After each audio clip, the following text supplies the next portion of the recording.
Okay, hello everybody. So, I'm going to do a small chicken in the Ninja 11 in 1.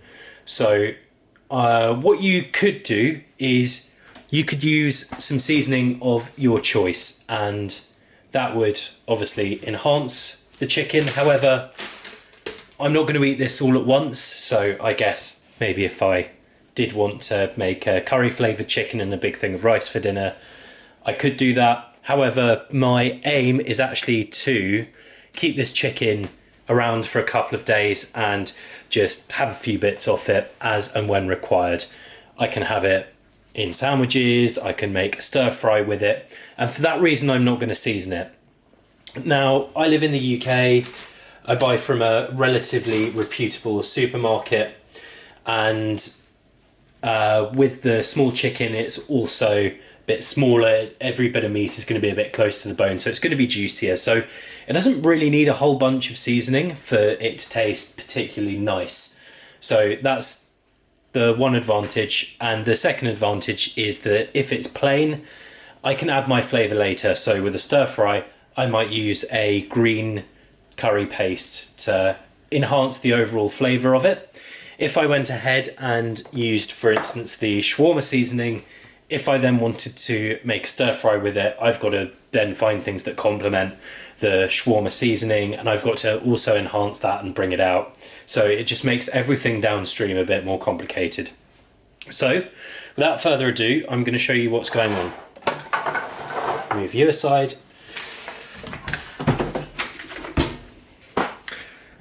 Okay, so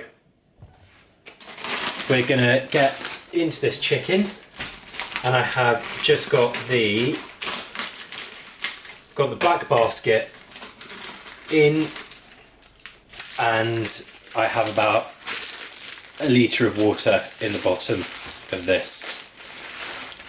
And then I'm simply going to take my chicken, I'm just going to put it face down like that.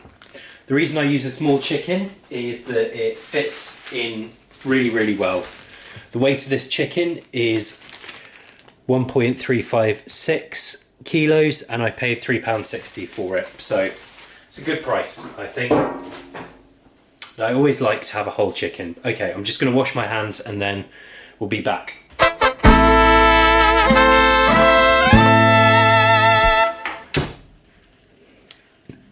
Okay, so our chicken is now in the Ninja.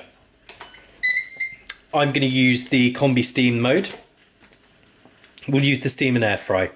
And I'm just going to take the temp down to 180. And we're going to be doing this for 45 minutes. And obviously, that's now going to preheat the water in it. It's going to steam it.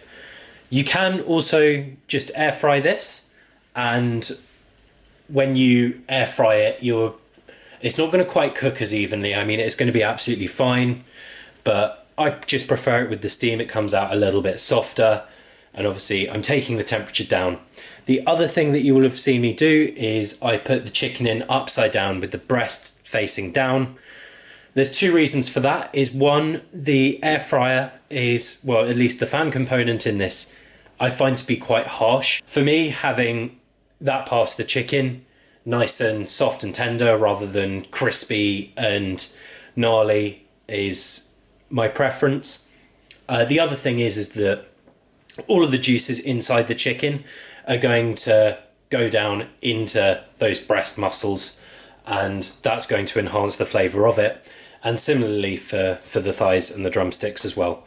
So that's why I've done it like that. Of course, if you don't have one of these and you just have an air fryer, you can air fry it. I think again 170 or 180 for 45 minutes will be sufficient to cook this through. There is also a second method with this, which is to pressure cook it for 20 minutes and then steam air fry it. Now, I find I don't really do that for two reasons. Is one, the amount of time it takes to get up to pressure and then cook actually takes quite a while, so I think you're better off just doing the combi steam method if you can. And also, I just don't really like the flavour and the texture from pressure cooked chicken quite as much as I do when it's on this combi steam air fry mode. So it's just personal preference. You can have a go at doing it, but I find it requires a whole bunch more seasoning to really get it going. The skin and the bones, it all seems to contort in a weird way that I'm not particularly happy with. So yeah, this is my chosen method. Look, we will come back in a bit. We've got 45 minutes at 180 degrees. I am going to leave that to rest as well for about 10 or 15 minutes. However, in this scenario, I'm actually going to leave it to go cold and then put it in the fridge so that I can make dinner with the cold cuts. So I will see you when we take it out.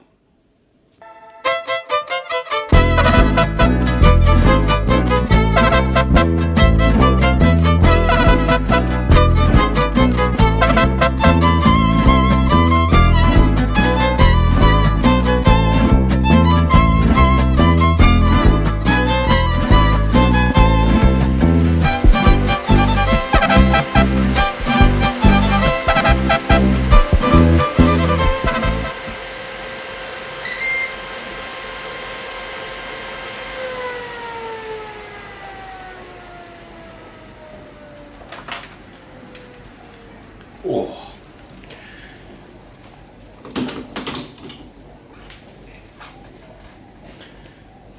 So here we are, here's my chicken, and we've got very crispy skin on the top, which has now been broken, and it's out nice and juicy underneath. It's fine, I'm not here entirely for the crispy skin. So what we're going to do is we're going to take this out. It's off. So I do want this to cool, but I also don't want my cat to eat it. So I'm then going to cover this up with a bit of foil. We're going to put the shiny side down and the dull side up.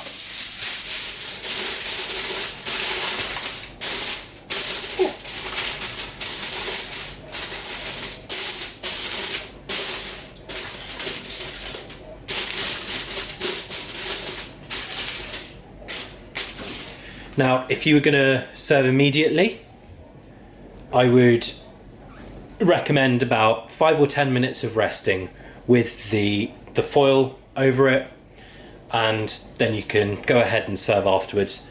The reason is just it's going to do something called residual cooking, which is kind of part of resting. So obviously the juices are going to be flowing around where they can in convection currents, so everything's going to be getting a lot juicier. But also, because it's still hot, it's still going to be cooking for a little while afterwards, and the temperature's just going to slowly roll off, which is really good. I mean, you wouldn't want to eat this when it's just been blasted at 180 degrees. Well, the internal temperature's probably around 70-ish, and once that comes down to about 50, that's going to be amazing.